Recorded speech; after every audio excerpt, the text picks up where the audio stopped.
సహధర్మ చరీతవా అనే పదం ఉపయోగిస్తున్నాడు. నా కుమార్తె నీకు భార్య అవుతా ఉంది. దేనికి భార్య అవుతా ఉంది అంటే నీవు ధర్మయుతంగా చరించడానికి ఈమె నీకు ఆలంబనంగా నిలుస్తుంది. కాబట్టి సహధర్మ చరితవ, సాధారణ వివాహ సమయంలో ఈ యొక్క వరుడు మామ వరుణ్ణి చూచి ఈ మాట అంటాడు. ఇద్దరు ఉంటారు అక్కడ, మామగారు ఉంటారు, తర్వాత పెళ్లి చేసుకునేటువంటి అబ్బాయి కూడా ఉంటాడు. మామగారు అబ్బాయి చేత మంత్రాన్ని పలికిస్తాడు, అబ్బాయి కూడా మామగారితో ఒక మంత్రాన్ని చెప్తాడు. కాబట్టి మామగారిని చూసి అంటాడు, ధర్మ ప్రజా సంపేత్యర్థం స్త్రీయముద్వహే అంటాడు వరుడు. వరుడు చేసి చెప్పిస్తాడు, ధర్మ ప్రజా సంపత్త్యర్థం స్త్రీయముద్వహే. నేను ఈ స్త్రీ యొక్క చేతిని చేపడుతున్నాను. దేనికి తెలుసా? రెండు విషయాల గురించి. ఒకటి ధర్మయుతంగా నడుచుకోవడం కోసం, రెండు ప్రజా సత్సంతానం కోసం. కాబట్టి రెండు ప్రయోజనాలు, వివాహం యొక్క ప్రయోజనాలు రెండు. ఒకటి మనం ధర్మయుతంగా నడుచుకోవడం, రెండవది మనం మంచి సంతానాన్ని కని ఈ సమాజానికి అందించడం. ఈ రెండు ప్రయోజనాల నిమిత్తమే వివాహ వ్యవస్థ అనేటువంటిది భారతీయ సంస్కృతిలో మనకు గొప్ప ఆచారంగా, సాంప్రదాయంగా నిలిచి ఉంది. అయితే కన్యాదాత కూడా ఆ కుర్రవారితో ఒక మాట అంటాడు, ధర్మార్థ కామేషు త్వయైష నాటి చరితవ్య. అంటే ఈ యొక్క అర్ధకామాల్ని నేను ధర్మయుతంగానే స్వీకరిస్తాను. అల్లుడు కాదు, సాక్షాత్ భాగవత్ స్వరూపుడు. కాబట్టి తన అమ్మాయిని ఆయనకి ఇస్తున్నాడంటే ఆయన స్వీకరిస్తున్నాడు. ఎందుకంటే ఆయనే భర్త అని భరించేవాడు కనుక నేను భగవంతునికి అర్పిస్తున్నాను. నాకు భగవంతుడు ఇచ్చాడు, ఆ భగవంతుడు దాన్ని తిరిగి మళ్ళా భగవంతుడు తీసుకుంటున్నాడు అనేటువంటి భావనతో పెళ్లి సమయంలో అల్లుడికి కాళ్ళు కడిగి అమ్మాయిని దానం చేస్తాడు. అంతేగాని 16 రోజుల పండగకు వచ్చి వ్యాసపేట వేశాడు అనుకోండి, పడుకొని పొలాలు కొడుతుంది, అప్పుడు దండం పెడతాడా అల్లుడికి? ఆ ఒక్క సమయంలో తప్ప ఇంకెప్పుడైనా అడిగాడు తాత పెడుతుంది. ఇందువల్ల కన్యను దానం చేస్తూ ఉన్నాడు కనుక ఆ కన్య దాత ఆయన భగవంతుడిగా భావించి ఆ పెళ్లిలో అమ్మాయిని సమర్పిస్తూ ఉంటాడు. ఇలా సీతమ్మ రాముల వారి యొక్క వివాహం జరిగింది. పానిం గృహ్ణీష్వ పానిన, రామ నీ యొక్క చేతితో నా తల్లి నా సీతమ్మ యొక్క చేతిలో నువ్వు పెట్టి ఆమెను గ్రహించవయ్యా అని చెప్పి రెండు చేతులను ఒక మీద పెట్టాడు జనక మహారాజు. ఆ విధంగా సీతారాములకు పెళ్లి చేశాడు. ఆ తర్వాత జనకుడు ఊర్మిళని లక్ష్మణునికి, మాండవిని భరతునికి, శృతకీర్తిని శత్రుఘ్నునికి పాణిగ్రహణం చేయించాడు. నలుగురు రాకుమారులు నలుగురి అమ్మాయిల యొక్క హస్తాలను గట్టిగా పట్టుకున్నారు. వధూవరులు అగ్నిహోత్రుని చుట్టూ కూడా తిరిగారు. ఆ తర్వాత దశరథునికి నమస్కారం చేశారు, జనకునికి నమస్కారం చేశారు, తల్లులకి ఋషులకి అందరికీ నమస్కారాలు చేశారు, వారి యొక్క ఆశీస్సులు పొందారు. ఇది వాల్మీకి రామాయణంలో సీతారాముల యొక్క వివాహం జరిగినటువంటి పద్ధతి. అంటే నిన్న మనం చూసాం, ఈరోజు కూడా చూసాం. అయితే వాల్మీకి కాకుండా అవాల్మీకాలు మనకు చాలా ఉన్నాయి. భారత రామాయణం ఏకనాథ్, తులసిదాస రామాయణం మనకు రామచంద్రమానస్, మొల్ల, కంబన్ రామాయణం ఇవన్నీ ఉన్నాయి. వీటిలో శ్రీరామచంద్రునికి సీతామహాతల్లికి జరిగినటువంటి వివాహ విశేషాన్ని చాలా అత్యద్భుతంగా వివరించారు. అవి భక్తి ప్రధానమైనటువంటి కనుక వాటిని కూడా ఇప్పుడు మనం కొన్ని చూస్తాం. అయితే ఇప్పుడు నేను చెప్పేది వాల్మీకానికి సంబంధించింది కాదు. నిన్న ఇప్పుడు వరకు చెప్పింది వాల్మీకం. ఇప్పుడు మనం వాల్మీకానికి బయటికి వెళ్తున్నాం. ఇతర రామాయణాల్లో సీతారాముని యొక్క వివాహం ఏ విధంగా జరిగిందో అది కూడా మనం చూసి మనం సంతోషిస్తాం. అంటే కళ్యాణ మండపానికి సర్వాలంకార భూషితయ్యి సీతమ్మ వచ్చింది. దగదగ ఆడిపోతూ ఉంది. మహా సౌందర్యవతి సీతమ్మ. రాముణ్ణి చూడాలని సీతమ్మ తహతహలాడుతుంది. ఇంతవరకు రాముణ్ణి చూడలేదు. శివధనుర్భంగం సమయంలో కూడా ఎక్కడో ఉండింది. శివధనుర్భంగం చేసే దాని పని కానీ పోయాడు. ఇద్దరు ఒకరినొకరు చూసుకోలేదు. ఇప్పుడు రాముణ్ణి చూడాలని ఆమె చాలా కుతూహలపడుతుందట. సరే, ఆ ముచ్చానికి నిలబడింది. సిగ్గుతో తల ఉంచుకొని ఉంది. ఇప్పుడు చూస్తే జనం ఏమనుకుంటారో అనే బాధ, చూడకపోతే మనసులో ఉన్నటువంటి కోరిక తీరడం లేదు, చూడాలి అనే తపన ఉంది. మిశ్రమ భావాలతో ఊగిపోయేటువంటి స్థితిలో ఉంది సీతమ్మ. ఇది గ్రహించారు సీతమ్మ యొక్క చిలికత్తెలు. ఏం చేశారంటే వెంటనే ఒక పూలమాలను తీసుకొని వచ్చి ఆమెకి ఇచ్చారు. ఆమెకి ఇచ్చి, అమ్మ రాముడు నడుపుకున్నాడు కదా, వెళ్ళి పూలమాల వేసినట్టుగా వెయ్యి, అప్పుడు రాముని నువ్వు దర్శించవచ్చు అని చెప్పారు. చెప్పగానే సీతమ్మకి చాలా సంతోషం వేసింది, మనసులో చాలా సంతోషపడింది, వాళ్ళని అభినందించింది. పూలమాలని 2 చేతుల్లో తీసుకొని రాముని దగ్గరికి వెళ్ళింది. రాముడు కూడా అప్పటి వరకు సీతమ్మని చూడలేదు. వాళ్ళు వీళ్ళు చెప్తుంటే విన్నాడు, చాలా అందమైనటువంటి ఆమె, ఆయనకి చూడాలని ఉంది, కానీ ఆయన చుట్టూ. ఈ రోజులో చూడండి, పెళ్ళి వీళ్ళిద్దరికి కుదురుతుంది అని తల్లిదండ్రులు అని అనుకుంటే ఇంకా వాళ్ళకి కనీసం ఆ నిశ్చితార్థంగా జరగదు. అప్పుడు 10 సినిమాలు వేసుంటారు, ఎక్కడ పట్టినా ఇల్లు. పెళ్లి జరిగిపోయింది కానీ వధువు వరకు ఒకరినొకరు చూసుకోవాలి. ఎంత దారుణం చూడండి. ఇప్పుడు ఒకరినొకరు చూడాలని తాపత్రయపడుతున్నారు, సిగ్గుపడుతున్నారు. పెళ్లి అయిపోయిన తర్వాత రాముడు అనుకున్నాడట, ఆహా మంచి చెలికెత్తునున్నారు సీతకి, ఎందుకంటే కొంచెం బుర్ర ఉపయోగించి పూలమాల తెచ్చారు, మీకు శుభం కలుగుగా, కానీ మనసులో వాళ్ళని దీవించాడు రాముడు. ఇప్పుడు సీతమ్మ వచ్చింది, ఆ పూలమాల తీసుకొని దగ్గరకు వచ్చింది. పాపం వంగే ఉంది. రాముడు చూడండి, రాముడు కొంచెం పొడవు ఉంటాడు, ఆయన 6 ఫీట్ ఉంటాడు, అమితాబ్ బచ్చన్ లాగా. సీతమ్మ 5.3 అంతే. సీతమ్మ పొట్టింది, చాలా పొట్టి అన్నాడు. ఇప్పుడు సీతమ్మకి ఎక్కడ అంటాడు రాముడు? సరే నేరుగా వచ్చింది, వచ్చి అక్కడ నిలబడింది. పైకి ఎత్తడానికి ఆమె మనసు అంగీకరించలేదు. సరే అలా పడుకుందాం నిలబడింది. రాముడు చూచాడు, చూసి సరే నేను కొంచెం తల ఉంచితే బాగుంటుందని కొంచెం తల వంచాడు. పూలమాల వేస్తుందేమో అప్పుడు చూద్దామని. సీతమ్మ పూలమాల వేయకపోయినప్పటికీ రాముడికి అర్థం కాదు. కొన్ని ఇంకా పూలమాల పడుతుందేమో చూస్తున్నాడు, లేస్తామని పూలమాల పడ్డా. ఇప్పుడు మనసులో నుంచే సీతమ్మతో మాట్లాడాడు, పైకి మాట్లాడాలి, మన మీద మాట్లాడుకుంటాం. ఆయన మాట్లాడే భయానికి మనసులో అనుకున్నాడట సీతమ్మ మనసు నుంచే సమాధానం చెప్పింది. ఆ మనసులో ఉన్న విషయాన్ని ఆమె గ్రహించింది. ఈ తమాషా ఏమన్నాడంటే, సీత ఓ జానకి, మెడలో పూలమాల వేయడానికి ఇంత ఆలస్యం ఎందుకు చేస్తున్నావు అని మనసులో అనుకున్నాడు. అంతే, పైకి అన్నారు. అనుకోగానే ఆమెకు అర్థమైపోయింది. ఆయన సమాధానం చెప్పింది. ఎట్లా? మనసు నుంచే సమాధానం చెప్పింది.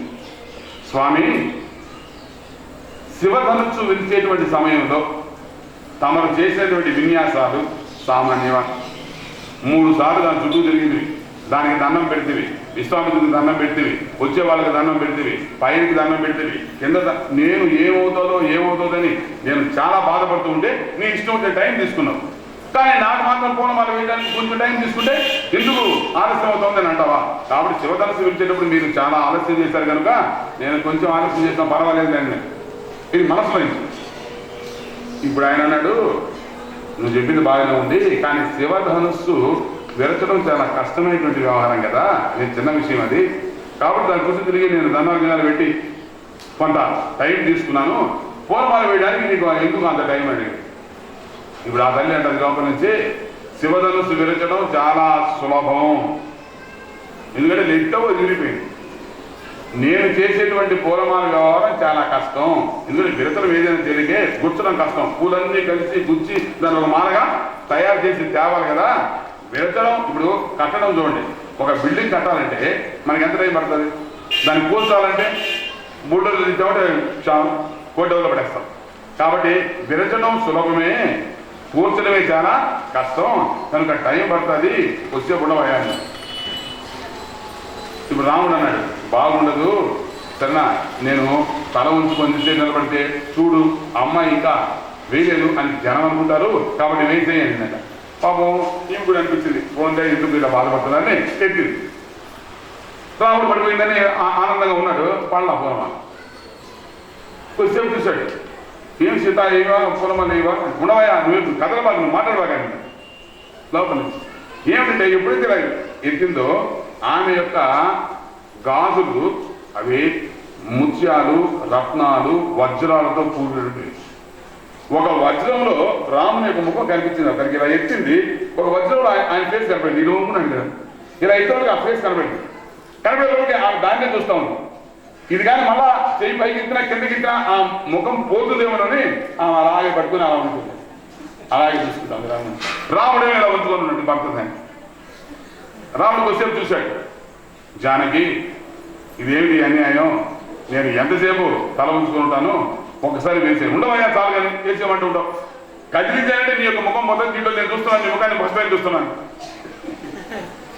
అని అంటే వెంటనే సరే పోనీలే, నేను నా ముఖాన్ని నేను నేరుగా నీకు చూపిస్తాను కదా, తొందరగా వేసి, ఎందుకంటే నువ్వు ఎంతసేపు నాకేం బాధ లేదు. కానీ ఇప్పుడు చూడు, చుట్టూ ఉన్నటువంటి ఆ రాజులందరూ చూడు రాముడు తల వంచుకొని ఎంతసేపు ఉన్నాడని అందరూ నన్ను చూసి నవ్వుతున్నారు, అది నీకు కూడా మంచిది కాదు కదా, అందుకని నేను తొందరగా వేయమని చెప్తున్నాను, మరి ఒకటి కాదు లేదా చూసుకోవచ్చు.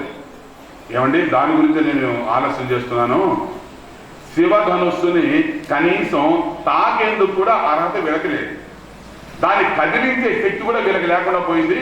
కానీ మీరు శివధనుస్సుని అతి సులభంగా ఎక్కుపెట్టి దాన్ని పిలిచేశారు, అయినా మీరు నమ్రతతో తల ఉంచుకొని ఉంటే ఎందుకు పనికిరాని వాళ్ళు వీడు తలలు పైకెత్తుకొని విర్రవీగుతున్నారు.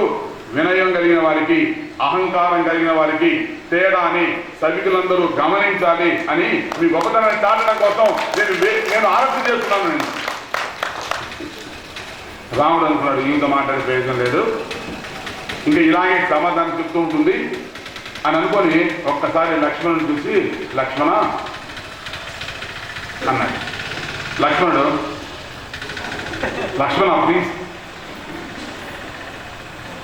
విశ్వామిత్రుడు చూశాడు, ఏంటది సైకిల్ ఏంటి, ఏం అర్థం కాలేదు. లక్ష్మణుడు పిలిచాడు, లక్ష్మణ ఏం మీ అన్న ఏం చెప్తున్నాడు, నువ్వేమంటున్నావు అని. స్వామి మీకు చెప్పకపోతే ఎలా గురుదేవా, మా వదిన పొట్టిగా ఉంది, మా అన్నయ్య పొడవుగా ఉన్నాడు, ఆమె పూలమాల వేయడం లేదు, మా అన్నయ్య నాకు సైకిల్ చేస్తున్నాడు. నాయన లక్ష్మణ, లక్ష్మణుడు ఎవరు? ఆదిశేషుడు. ఆదిశేషుని అవతారమే లక్ష్మణుడు. మన పురాణాల ప్రకారం ఆదిశేషుని మీద భూమి ఉంది, కాబట్టి భూమిని ఎవరు భరిస్తున్నారు అంటే ఆదిశేషుడు. కనుక లక్ష్మణుడు భూమిని భరిస్తున్నాడు కదా. నాయన లక్ష్మణ, మీ వదిన పూలమాల వేసేటట్టుగా కనపడడం లేదు, నీవు భూమిని భరించేవాడివి కదా, ఇచ్చేవాడు కదా, మీ వదిన పాదాల దగ్గర భూమిని కొంచెం పైకి లేస్తుంది, అప్పుడు నాకు సమానంగా వస్తుంది, పూలమాల వేస్తుంది అని చెప్పాడు. దానికి లక్ష్మణుడు అంటాడు, ఇది నేను చేయను అన్నయ్య. విశ్వామిత్రుడు ఏమైనా ఎందుకు చేయకూడదు, అదేంటి గురుదేవా నీకు తెలియదా, భూమిని భరిస్తున్నా ఎట్లా అంటే మొత్తం భూమిని తిరుగుతుంది, అక్కడ మాత్రమే పైకి ఎలా ఎత్తుతాను నేను, అదే భూమిని అడుగుతుంటే భూమిని ఎత్తమంటే ఎత్తాను, భూమి దించమంటే దించుతాను, అంతేగాని మా వదిన పాదాల దగ్గర మాత్రమే నేలని ఎలా పైకెత్తగలను, అందుకని నేను చేయలేనంటున్నాను. దాని విశ్వామిత్రుడు అయితే ఎంతసేపు అయ్యా ఇది, ఇక మనకు పూలమాత్రం సరిపోద్దా, ఈరోజు ఇంకేమి ఉపన్యాసం ఏముండదా ఆయన దగ్గర, ఇంకేదైనా మనకు చెప్పేది ఏమైనా ఉందా అన్నాడు. గురుదేవా మీరు కానీ ఆనందిస్తే నేను దీనికి పరిష్కార మార్గం చూపిస్తాను, పోనాయన ఏదో చేసి తొందరగా. నేరుగా లక్ష్మణస్వామి గుడిగా వెళ్ళి రాముని పాదాల మీద పడ్డాడు. రాముని పాదాల మీద ఎప్పుడైతే పడ్డాడో మరి మీరు కూడా నాకు ఎవరికి నమస్కారం చేసినప్పుడు కిందకి పోయి ఇస్తాం కదా, రాముని వెంటనే కిందకి పొంగాడు. సీతమ్మ కంటే ఇంకా బాగా కిందకి పొంగిపోయాడు. ఇప్పుడు వెంటనే సీతమ్మ పూలమాల రాముని మెడలో వేసి ఇప్పుడు ఆయన పైకి తీశాడు, ఆమె కిందని చూసి రాముడి సమాధి ఇట్లా ఆమె చూడాల్సింది ఇలా చూసి ఇద్దరు ఒక మహారాజు చూస్తున్నారు. ఇప్పుడు రాముడు అంటాడు, లక్ష్మణ ఇప్పుడేంటిరా గన్నం, ఇది ఏమైనా సమయమా, ఇప్పుడు ఇది నాకు ఆడుపడిపోతున్న అవసరమే ఉంది అన్నాడు. దాని లక్ష్మణస్వామి చెప్తాడు, అన్నయ్య భక్తికి భగవంతుడు ఎప్పుడూ తలవంచాల్సిందే, ఇది మనకు తెలియదు. సాధారణంగా భగవంతుడు గొప్ప అని మనం అనుకుంటున్నాం కదా, భక్తుడు గొప్పవాడు. మనకు కానీ నిజమైన భక్తి కానీ ఉంటే భగవంతుడు ఏ పని చేయడానికైనా దిగజారిపోతాడు. అది భక్తుని యొక్క సామర్థ్యం, భక్తుని యొక్క గొప్పతనం. అది లక్ష్మణస్వామి అంటాడు, భగవంతుడు భక్తికి దాసుడు కాబట్టి నువ్వు తలవంచాల్సిందే. సిరికించెప్పడు శంఖ చక్ర యుగమున్ చేదోని సంధింపడు, ఏ పరివారంబును చీరడు అప్రగపతిన్ పన్నింపడు, ఆ కర్ణికాంతర తమిల్లము చక్కనొత్తడు. వివాద ప్రోత్తిత శ్రీ కుచోపరిచలాంచలమైన వీడను గజ ప్రణావ నోత్సాహి గజ ప్రణావ నోత్సాహి సిరికించప్పడు. పోతరామాచుడు భాగవతం అద్భుతంగా ఇక్కడ గజం అరిస్తే అక్కడి నుంచి పరిగెత్తుకుని వస్తాడు వైకుంఠం నుంచి. కనీసం మనం వెహికల్ ఎక్కాలా అని డ్రైవర్ని పిలిచి కారు కూడా సిద్ధం చేయకుండా అక్కడికి పరిగెత్తాడు. వైకుంఠం నుంచి పరిగెత్తి ఇక్కడ రావడానికి ఎంతనే పడతారు, కానీ అది కూడా చూడకుండా పరిగెడుతున్నాడు. ఇది భక్తుల యొక్క గొప్పతనం. భక్తులు పిలిచారంటే ఉండలేడు భగవంతుడు, పరిగెత్తుకుంటూ రావాల్సిందే. కనుక అన్నయ్య మేము భక్తి స్వరూపం, నీవు భగవంతుడు, కనుక భక్తికి భగవంతుడు తల ఉంచాల్సిందే, దానికి ఈ సమయం ఆ సమయం అని లేదు అని చెప్పాడట. ఈ విధంగా వంగినటువంటి రాముని యొక్క మెడలో సీతమ్మ తల్లి పూలమాల వేసింది. రాముడు తల ఉంచుకొని ఉంటే రాజులందరూ కూడా తలలెత్తి విర్రవీగుతున్నారు. ఈ భేదాన్ని అందరూ గుర్తించాలని నేను పూలమాల వేయడం లేదని ఆ తల్లి చెప్పి చూశారు. ఇది ఎంత అద్భుతమైన విశేషం చూడండి. చాలా మంది అంటూ ఉంటారు, నేను ఎట్టి పరిస్థితుల్లో తల వంచనే వంచను అంటే. ఇది పెద్ద గొప్పేం కాదు. ఏం తల వంచితే మన కొమ్మని తల వంచకపోవడం ఏంటి? ఇప్పుడు ద్వారబంధం పుట్టిగా ఉందనుకోండి, నేను తల వంచను అనుకో, వేసుకోండి తల. ఇంత చేయకండి. మీరు బార్బర్ షాప్కి పోండి, మంగళ షాప్కి వెళ్ళామనుకోండి, ఉండు తల వంచకుండా చూస్తాం, ఇటు వాడు జుట్టు పట్టి కిందకి అంటానే ఉంటాడు, వాడి దగ్గర తల వంచి కూడా ఉండి చూస్తాం. అంత మాత్రానికి నేను తల వంచను, ఏం వంచితే తప్పే ఉంది. సో ఇదే అహంకారమైనటువంటి మాట. అందువల్ల ₹1 కింద పడింది అనుకోండి, తల వంచకుండా ఎంత తీసుకుంటావా? పోతున్న రూపాయి బిల్ల పడింది, తల వంచకుండా పైకి ఎత్తి రూపాయి బిల్ల అంటే వస్తుందా? కాబట్టి తల వంచినందువల్ల తప్పేం లేదు. నేను తల వంచనని మనం విరవిగాల్సిన పని అంతకంటే లేదు. ఎందుకంటే తల వంచనం సంస్కారాన్ని చేయను. రాముడు తల వంచుకొని ఉన్నాడు అక్కడ. శివధనుస్సుని అతి సులభంగా విడిచిపెట్టినటువంటి రాముడు. ఇది వినయం చేయను. అందుకని నమస్కారం మనం ఇతరులకు పెట్టడం మన భారతీయ సంస్కృతి. ఈరోజు అది పోయింది.